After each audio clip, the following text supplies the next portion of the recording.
She prepared his evening meals, welcomed him on intimate family getaways, and embraced him with a mother's unconditional love. Yet, on a seemingly unremarkable morning, this very individual stepped across her threshold and brutally extinguished her existence.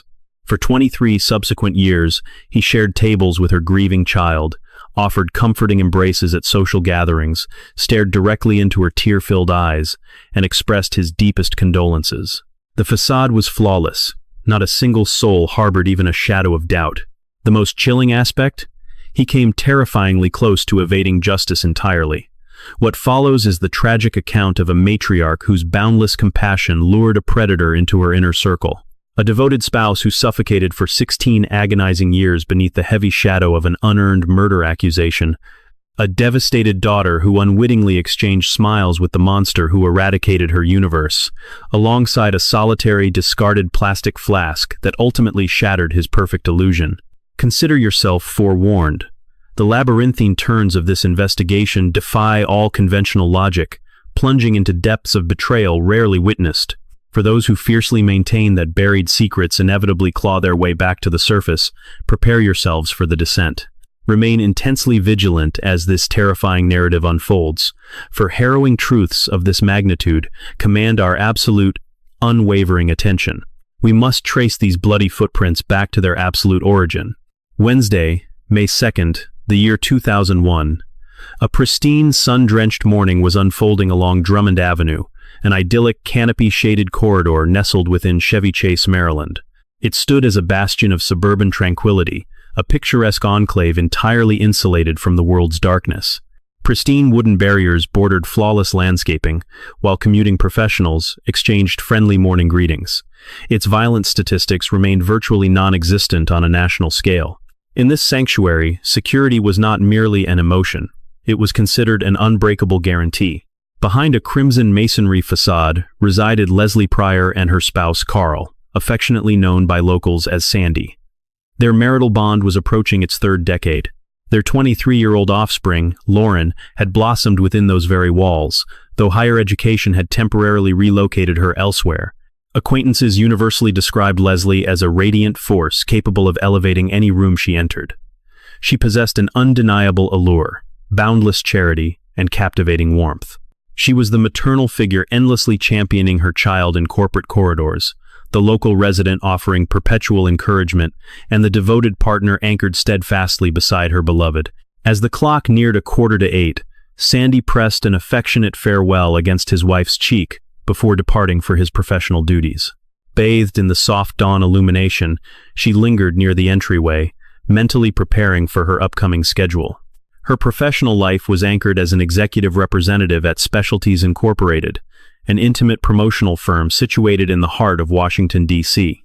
With her responsibilities commencing at 10 o'clock and the transit journey demanding roughly 60 minutes, she possessed a comfortable temporal buffer while Sandy signaled his final departure. An adjacent resident confirmed his exit, noting a silhouette gesturing from behind the glass. It would become the ultimate, haunting glimpse of the living, breathing Leslie. 15 minutes past 10, her supervisor, Brett, observed a vacant workspace. 30 minutes in, his growing anxiety manifested in restless walking. Such absence fundamentally contradicted her character. She set the gold standard for dependability within his circle, punctual to a fault, and completely opposed to unexplained disappearances. Reception dialed the residence on his orders, yielding only ringing tones. Subsequent contact with Lauren at her collegiate campus proved equally fruitless. The daughter remained utterly blind to her matriarch's whereabouts. Ultimately, he reached out to Sandy. "She is missing," the supervisor stated.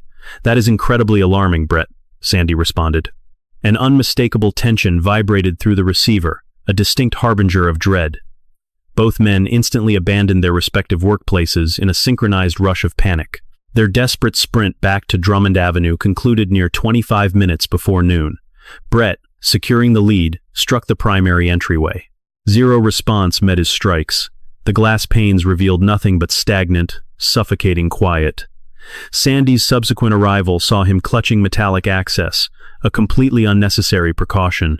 The primary barrier yielded without resistance, granting the terrified duo immediate access to the interior.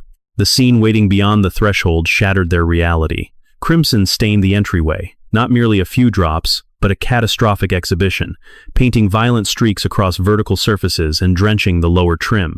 A gelatinous maroon puddle had settled menacingly close to the entrance, while a violently overturned side table disrupted the adjacent eating area. Flooring textiles lay violently displaced, revealing a fast food advertisement cemented to the hardwood by coagulated biological fluid, an innocuous fragment of promotional material. Yet, this microscopic anomaly would morph into a lingering phantom, tormenting detectives for an agonizing eternity.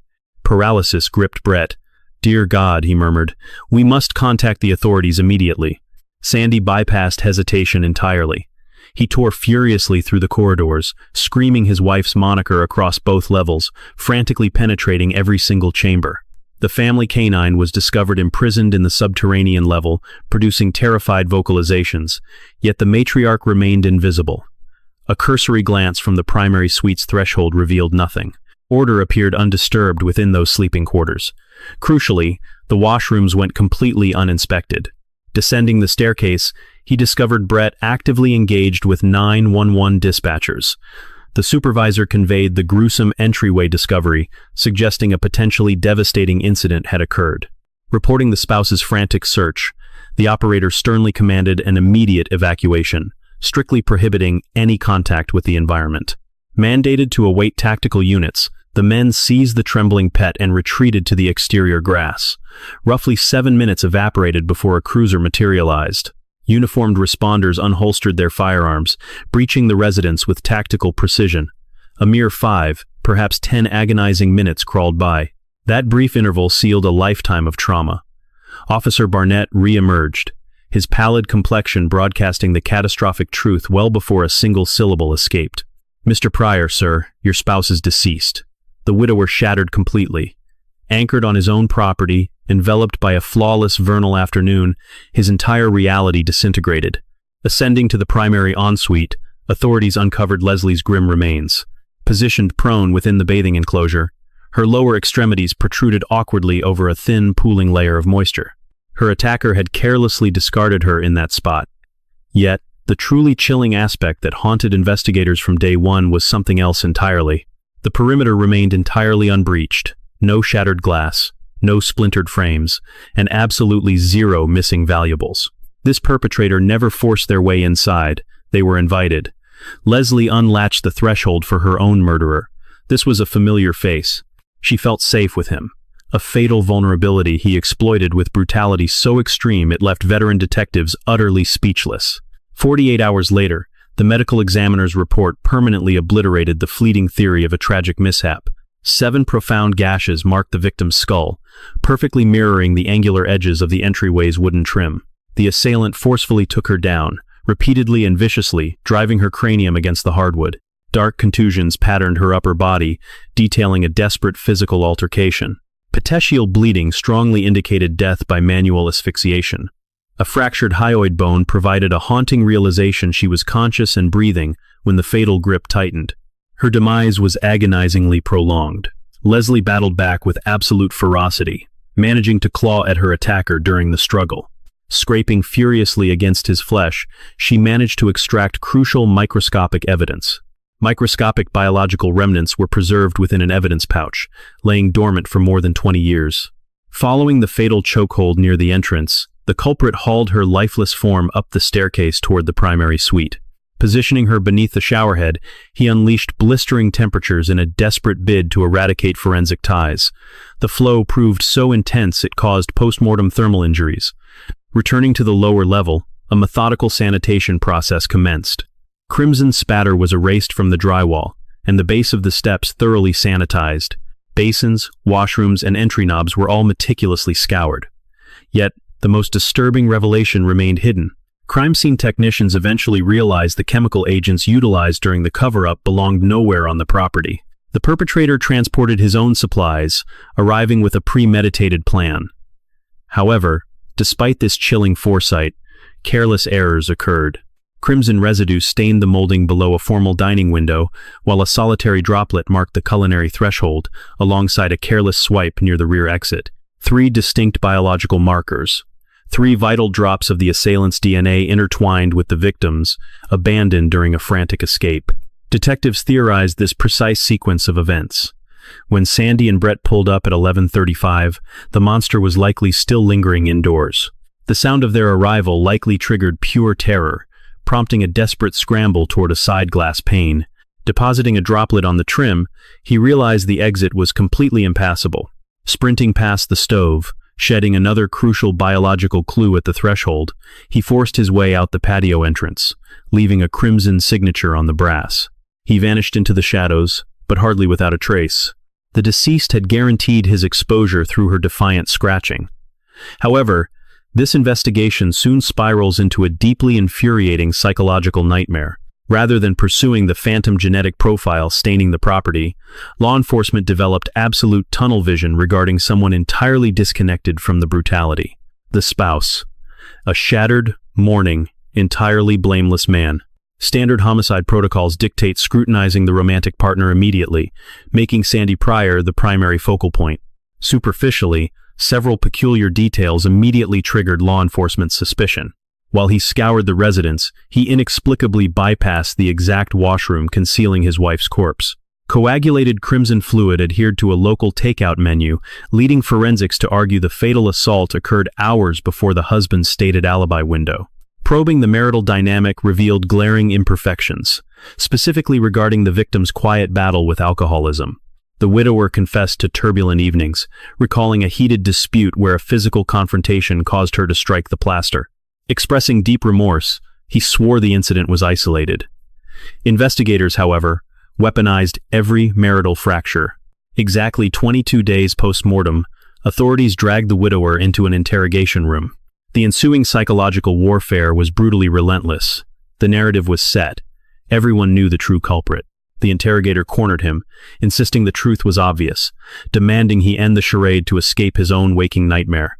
They taunted his exhaustion, questioning how someone surviving on a mere 60 minutes of rest could possibly maintain their livelihood. Loved ones are doubting you. Everyone knows. Confess already. Emotionally annihilated and sleep-deprived, the mourning man endured vicious accusations from the very authorities sworn to catch the actual monster. Demanding legal counsel, he adamantly maintained his absolute innocence. Despite his desperate pleas of mistaken identity, the psychological assault continued. Weeks passed before authorities lured him back, deceptively claiming his late wife's possessions were ready for collection. Rather than letting him go, investigators dragged him right back into the box. For agonizing hours, they turned the screws, insisting every piece of physical proof led straight to his doorstep. Detectives urged him to confess for Lauren's sake, weaponizing his own child's crushing trauma as a psychological crowbar. Condemning his daughter to a lifetime of unanswered questions would be a cruel injustice, the lead investigator pressed, before adding softly that she possessed a merciful soul. His reply remained dangerously calm yet unwavering. While he deeply wished to provide answers, he noted, legal counsel strictly prohibited him from speaking further. The relentless probing only intensified. Dialing his legal representation right there in the hot seat, the adamant advice crackling through the receiver was absolute. Maintain complete silence. A cynical grin crossed the investigator's face as he muttered about a lucky escape. Rising from his chair, the suspect asked if he was free to leave. Upon receiving a tight confirmation, he declared his immediate departure. He strode out into the daylight, yet the dark cloud of guilt clung to his shadow. It stalked his every step, infecting the minds of even his closest relatives with quiet, lingering paranoia for years to come. Even his own flesh and blood could not entirely escape the poison. His daughter later confessed to a fleeting, horrifying heartbeat where she dared to question his innocence. Yet reason swiftly shattered that intrusive thought as she reflected on his true character. This was an individual who lacked the capacity to ever physically harm either her or the woman he loved. He was the gentle soul constructing tiny backyard havens for neighborhood wildlife. His spirit overflowed with profound compassion, bearing absolutely zero trace of latent brutality. In a desperate bid for vindication, he submitted to a lie detector exam.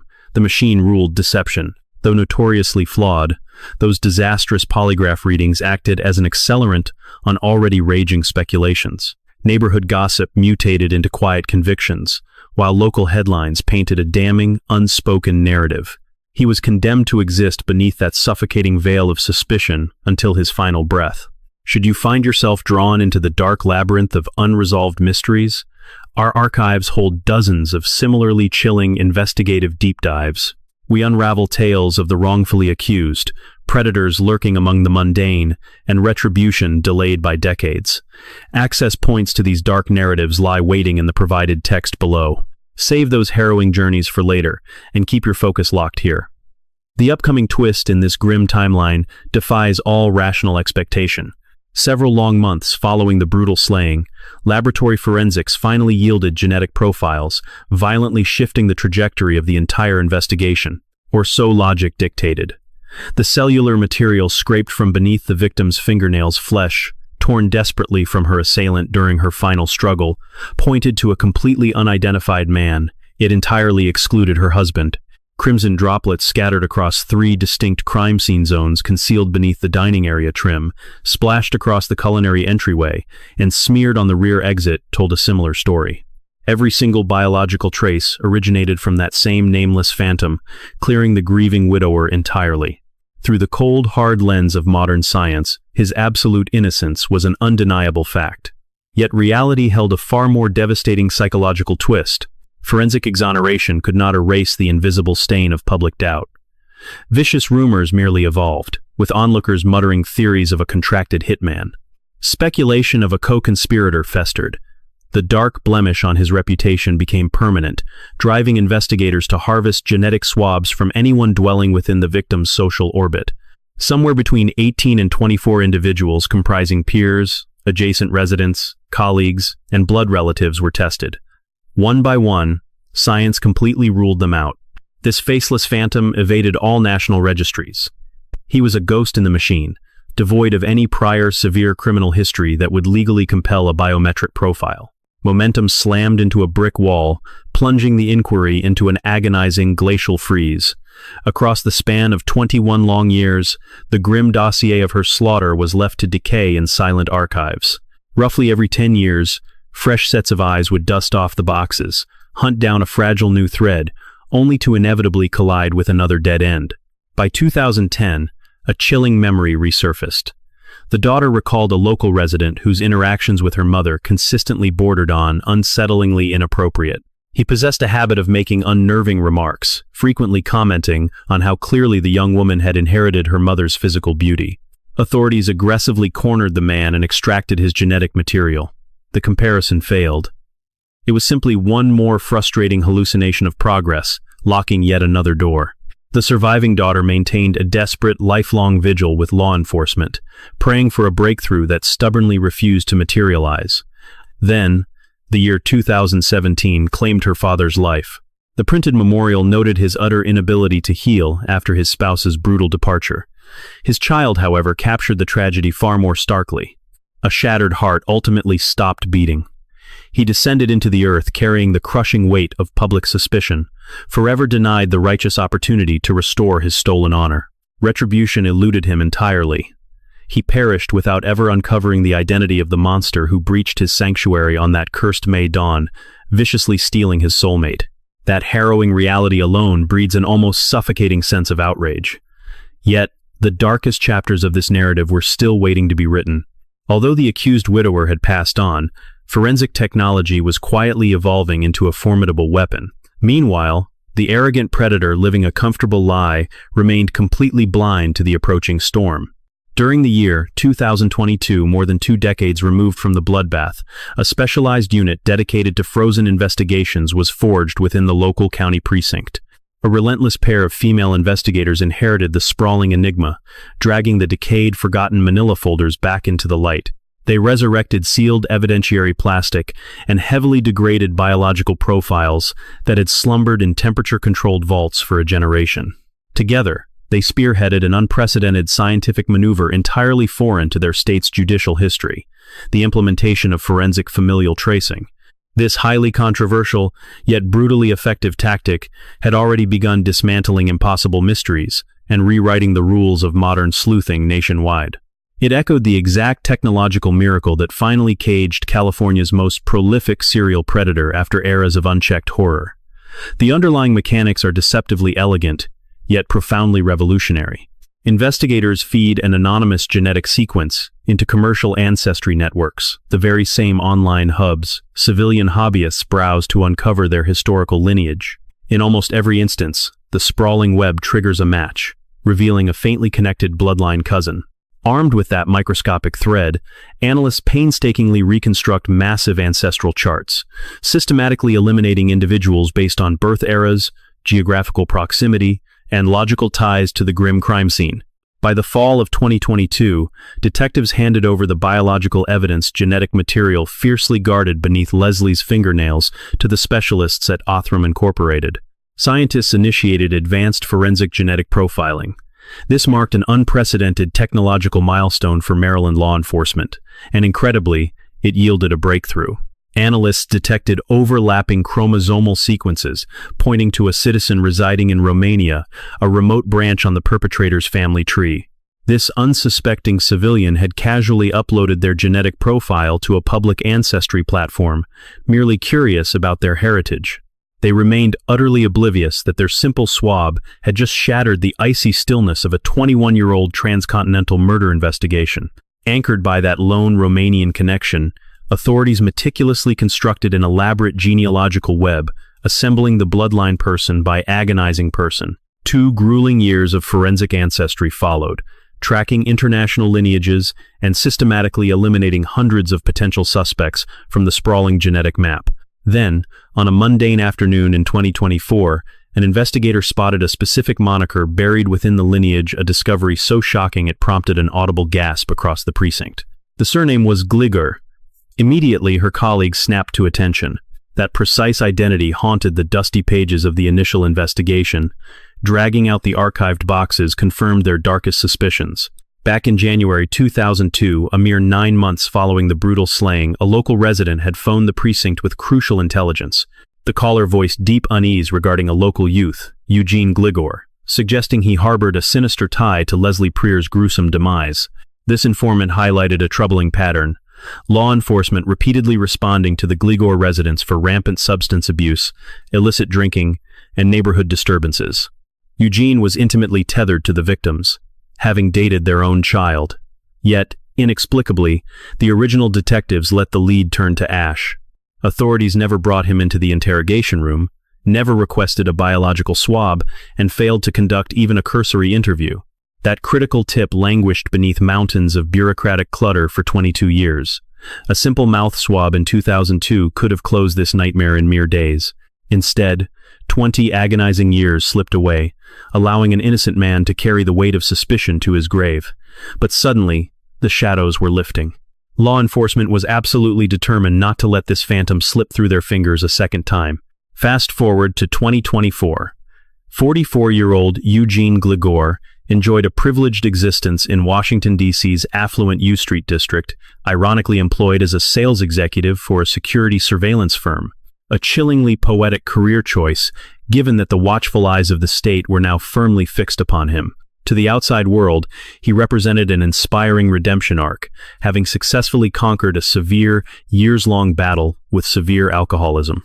He frequented sobriety groups, casually pushed self-improvement literature on colleagues, and funded philanthropic causes. Acquaintances painted a picture of a grounded, exceedingly generous soul. His days were filled with live music, exclusive culinary experiences, and frequent transatlantic excursions across Europe. Not a single person in his orbit could fathom that this meticulously curated persona served as a mask for an unforgivable, blood-soaked reality. Yet, cracks existed in the facade. A former colleague later revealed to the press that his tranquil demeanor effectively camouflaged a terrifyingly volatile rage. He harbored a deeply ingrained narcissism. The associate noted that while genuine people exude natural warmth, Eugene merely weaponized charm during initial encounters, swiftly devolving into an intensely arrogant and dismissive figure once comfortable. The psychological darkness leaked into his romantic life. A former spouse sought legal protection after enduring violent outbursts, where he would shatter objects and punch through drywall. Even his own flesh and blood felt the chill. By 2021, his brother sent a desperate message to Lauren Preer, expressing genuine terror for his personal safety. Digging into his youth exposed a highly disturbing trajectory. His teenage years were marred by arrests for carrying illegal firearms, larceny, and intoxicated driving. Authorities had also pegged him as the prime suspect in a string of aggressive neighborhood home invasions. More chillingly, his physical profile perfectly aligned with an unidentified assailant who violently ambushed a female pedestrian along a secluded Bethesda Chevy Chase trail. In a twist of tragic irony, Lauren had personally marched down to the precinct during those turbulent years, fiercely advocating for his innocence and swearing he posed no threat. However, because those juvenile offenses predated mandatory genetic profiling, his biological blueprint never entered the system, allowing a predator to ghost through society for 23 years. Now, investigators desperately required physical proof to validate their forensic genealogy. A direct approach was out of the question. Tipping their hand meant risking a high-stakes flight. Given his extensive global mobility and substantial financial resources, he could vanish effortlessly. Therefore, law enforcement orchestrated a covert operation. On the 9th of June, 2024, as Eugene disembarked at Dulles International from a European vacation, border agents smoothly intercepted him, masking the ambush as standard customs protocol. Officers ushered the target into a claustrophobic interrogation space, where a few seemingly innocuous plastic beverages had been strategically placed across the table. Taking the bait, he casually hydrated himself, comfortably navigating a series of mundane questions while completing mundane administrative paperwork. The moment agents declared him cleared for entry, he thoughtlessly discarded the plastic container into a wastebasket and strolled back into civilian life. He remained blissfully unaware that a team of homicide detectives was analyzing his every breath through hidden cameras in the adjacent room. As the door clicked shut, an operative immediately swept in, securing the discarded evidence in an evidence bag and fast-tracking it directly to the genetics lab for priority processing. When Friday arrived, the scientific verdict was absolute. The microscopic saliva traces perfectly mirrored the genetic markers ripped from Leslie Preer's hands and the bloody crime scene spatter from 23 years ago. It definitively belonged to the monster she had clawed at during her brutal, terrifying battle for survival. He was the shadow whose skin remained lodged beneath her fingertips, the phantom she managed to wound before drawing her final, agonizing breath. The phantom finally had a name: Eugene Gligor. 9 days elapsed until June 18, 2024. Federal agents silently closed in on his District of Columbia residence. He stood there casually, nursing a beverage and browsing his mobile screen. It felt like a mundane sunrise, mirroring the exact tranquility he annihilated 23 autumns prior. Steel cuffs snapped shut, transporting him into custody. 2 hours vanished. He now sat inside a sterile questioning chamber, staring down the veteran investigators who had dedicated decades to hunting his shadow. The ensuing 24-minute exchange unfolded, with every single passing second serving as a calculated, chilling theatrical display. Gligor immediately adopted a martyr persona. He whined relentlessly regarding the dull ache radiating from his restrained wrists. Feigning severe indigestion, he demanded hydration. His entire demeanor projected utter bewilderment, perfectly mimicking a civilian completely clueless about his current predicament. Investigators initiated the psychological pressure gently. They probed his historical ties to Lauren, her relatives, and any potential visits inside the prior residence. He responded cautiously, intentionally, downplaying absolutely everything. A teenage romance, he claimed, spanning from roughly 1994 until 1997. He admitted visiting her property occasionally, while firmly denying any deep bond. He alleged discovering Leslie's tragic fate only after Lauren unexpectedly entered his workplace and delivered the grim news directly. Offering basic condolences was his only subsequent action, he insisted. Suddenly, the authorities began constricting their invisible trap. We secured genetic material directly from the individual present during Leslie's final moments, the seasoned investigator calmly revealed. Another biological signature surfaced in the evidence. Your identity appeared within our archives, yet nobody ever contacted you previously. Therefore, we simply need to know if any scenario explains your presence inside that residence. The suspect noticeably squirmed. This is highly baffling, he deflected. Why avoid a simple phone call requesting my presence? Why deploy federal agents? Because this rabbit hole goes significantly deeper than our current conversation implies. Care to enlighten me? He challenged. We will bridge that gap momentarily. Right now, I am offering you a singular chance at absolute honesty. Then, the mask slipped. He uttered a phrase that handed law enforcement the ultimate psychological key. I feel incredibly cornered right now. Considering your current arrest status, the detective countered coldly. Feeling cornered is entirely appropriate. The cornered man immediately demanded legal counsel. The investigator calmly agreed, assuring him the formal questioning phase had concluded. Instead, they opted to merely share definitive facts gathered from the bloodshed. That specific genetic material recovered earlier was directly compared against your biological sample, yielding an undeniable match. Therefore, we definitively know you witnessed Leslie's demise. Dead silence followed. I absolutely never provided any genetic material, he desperately stuttered. Exactly. We extracted it from your carelessly abandoned beverage container. The ultimate revelation dropped. Over 2 decades of deception, maintaining a flawless facade, staring into Lauren's soul while expressing fake grief.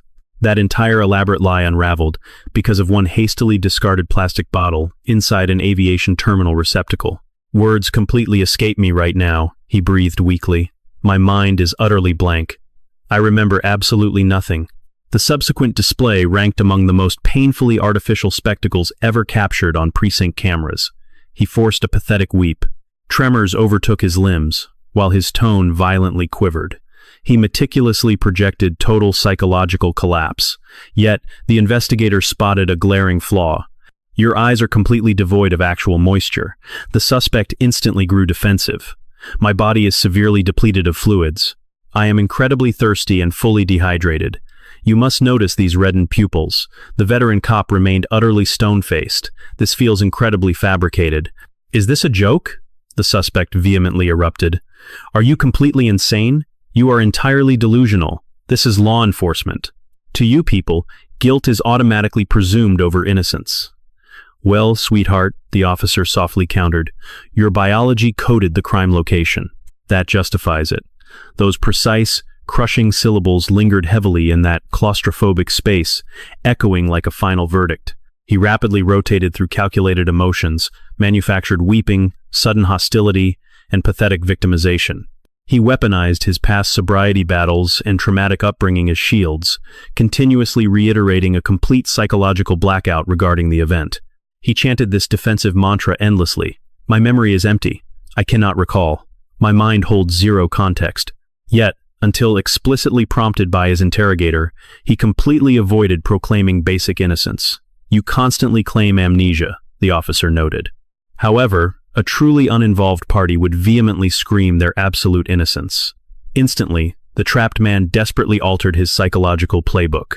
I absolutely never committed this atrocity, he suddenly declared. Unfortunately, that sudden denial felt remarkably lifeless and incredibly synthetic, perfectly mimicking someone quietly instructed on how blameless individuals actually behave. A final, razor-sharp observation from the investigator severed the remaining tension. Leslie holds the sole truth, and she remains forever silenced. The psychological duel abruptly concluded.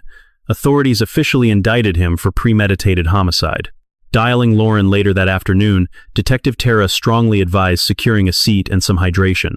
Are you familiar with Eugene Gligor? She inquired. All oxygen vanished from Lauren's lungs. He is the predator who ended your mother's life. 23 haunting years finally culminated. For 23 grueling years, Lauren anticipated that exact telephone call, convinced it would deliver salvation. It provided closure, yes, but it also delivered a chilling revelation she could never have braced herself for. Total treachery, a deception of such staggering magnitude that the human mind strains to even process its existence. Memories flooded back of Eugene sharing meals right beside her loved ones. She envisioned him joining their coastal getaways, lingering through festive gatherings, board game evenings, and tranquil, sun-drenched weekends. She pictured her own mother warmly preparing meals to feed him. Leslie possessed a rare, nurturing soul, effortlessly embracing him as part of their inner circle. She unlatched her home and extended her deepest affection to anyone her child cared for. Most hauntingly, Lauren recalled a chance encounter with the man years after the slaughter, vulnerably sharing the grim fate that had befallen her mother. In response, Eugene embraced her, offering whispered condolences of profound sorrow while maintaining absolute, unflinching eye contact. He wrapped his arms around her, fully aware that his own hands had extinguished her mother's life. At the time, Lauren noted retrospectively, the embrace felt completely ordinary. The psychological fortitude required to stare into a victim's eyes, masking a brutal atrocity beneath a veneer of total innocence, defies all logic. Yet, a single individual had constantly pierced through that sociopathic facade. Lauren's father, Sandy, the very man the public had wrongfully branded as the prime suspect. Over the decades, he had repeatedly warned his daughter, insisting a disturbing darkness lurked beneath the young man's surface. Lauren routinely dismissed the warnings, chalking them up to the irrational paranoia of a fiercely guarded parent. Tragically, Sandy's instincts were flawless. His initial read on Eugene was chillingly accurate from day one, though he passed away long before history could vindicate his suspicions. Flanked by mutual companions from their youth, Lauren stood watch during Eugene's initial judicial proceeding. She needed to witness him bound in chains, ensuring he felt her piercing gaze upon him. In May 2025, the 45-year-old Eugene Gligor officially admitted culpability for second-degree homicide. This legal maneuver served as a formal confession to extinguishing Leslie's existence. However, it also spared the state from the burden of proving calculated intent, avoiding a psychologically devastating courtroom battle. Lauren circumvented the trauma of enduring gruesome forensic imagery and clinical post-mortem analyses, opting instead for quiet finality over a prolonged, agonizing exhibition. She traded the gamble of a jury for absolute assurance. When the punishment phase commenced, Lauren stepped forward to directly confront her nightmare. She stared down the individual who butchered her mother, a figure she previously held dear. While Maryland statutes strictly prohibit visual broadcasts during proceedings, the official sound archives immortalized every chilling syllable. She declared that he had stolen her divine protector, exploiting the boundless access their family had granted him. Absolute evil walked right through the threshold, cloaked in the trusted guise of companionship. She branded him a beast, a predatory threat masquerading in absolute innocence. A heavy silence fell before she delivered the most devastating blow. He had come agonizingly close to slipping into the shadows forever. Through divine intervention and relentless faith, the butcher was finally ensnared. She defiantly proclaimed that her network of loved ones remained unbroken. She affirmed her own survival. When it was the perpetrator's turn, he verbalized what he labeled profound humiliation, guilt, and sorrow. He offered apologies for the catastrophic ruin he orchestrated, yet strategically withheld the underlying motivation behind the bloodshed.